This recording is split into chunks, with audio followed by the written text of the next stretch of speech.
A time skip is often a significant event in a shonen anime, especially when it involves training. The young heroes in the cast come out of it older and stronger than ever. With this, new opportunities open up, and they can explore new parts of their world and battle more powerful enemies. For some anime, the changes are so great that it almost feels like a new series. This happened in Naruto's second part, or at least it should have. The start of Naruto. Shippuden was supposed to mark the beginning of its titular character being a better ninja than ever, but he got a relatively slow start. His 2 years of training didn't amount to much, and he needed additional training arcs to make up for it. Part 2 eventually picked up steam, but it took its sweet time doing so. Time skips may be the few places Boruto has surpassed its successor. From what's been shown so far, Boruto's 3 years of training away from the village might have done more for him than Naruto's did for him. Additionally, the story is much faster by giving its protagonists more to do in a shorter period. This sequel series to Boruto, subtitled 2 Blue Vortex, may have a better start than Shippuden ever did. There are 2 kinds of time skips in shonen anime.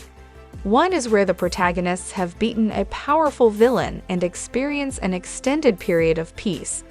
They may keep up with their training, but it's more about maintaining their edge or refining their craft, rather than preparing for the next big bad. The other kind of time skip sees its protagonists take an extended leave to train for an enemy that's present or on the way. During these training sessions, they grow exponentially stronger and gain new skills.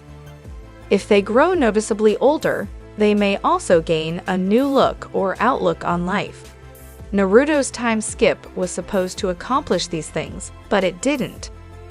When Naruto returned to the Leaf Village after 2 years of training with Jiraiya, his fighting style hadn't undergone any helpful upgrades. He learned to make a bigger Rasengan, but he still relied on the palm-sized variant of the technique.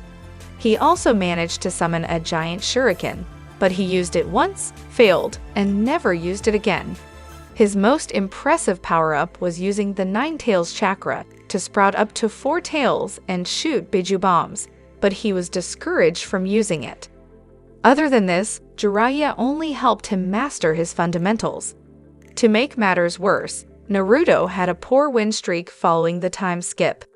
A shonen hero returning after years of training should have the upper hand against their first few enemies. However, Naruto's ability to handle his first few opponents was highly debatable. He could beat Kakashi with a cheap trick. He also won against an Itaki impersonator and an armless Deidara clone. However, his lack of progress showed when he failed to beat Orochimaru and Sasuke in the Tenchi Bridge Reconnaissance mission arc. As for Boruto, he's doing a much better job showing off the fruits of his labor. His debut has him stand up to Code and warn him to stop his attack on the Leaf. His confidence suggests he will have the upper hand in this first major fight of the time skip. Boruto's win in this scenario would cement his progress. Code is a formidable opponent, so much so that he never got him to take a fight seriously. The Kara Inner has only gotten stronger with the removal of his limiters. Even if Boruto only forces Code to retreat, that would say plenty about how far he's come.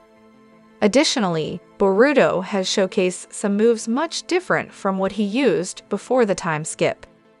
To start, he has a sword, which he uses to cut through a horde of claw grime. It's yet another way he's taken after his master, Sasuke. The chapter ended with him getting ready to use a technique not previously seen in the Naruto franchise. He calls it the Rasengan Yuzuhiko, which roughly translates to Spiraling Sphere Vortex Boy.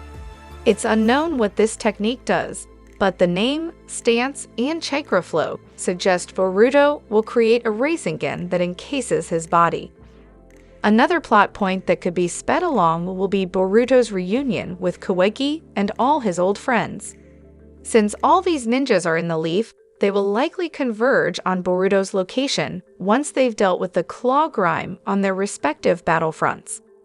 Sarada is already there, So even if he makes quick work of code and retreats, she should at least have a meaningful interaction with him.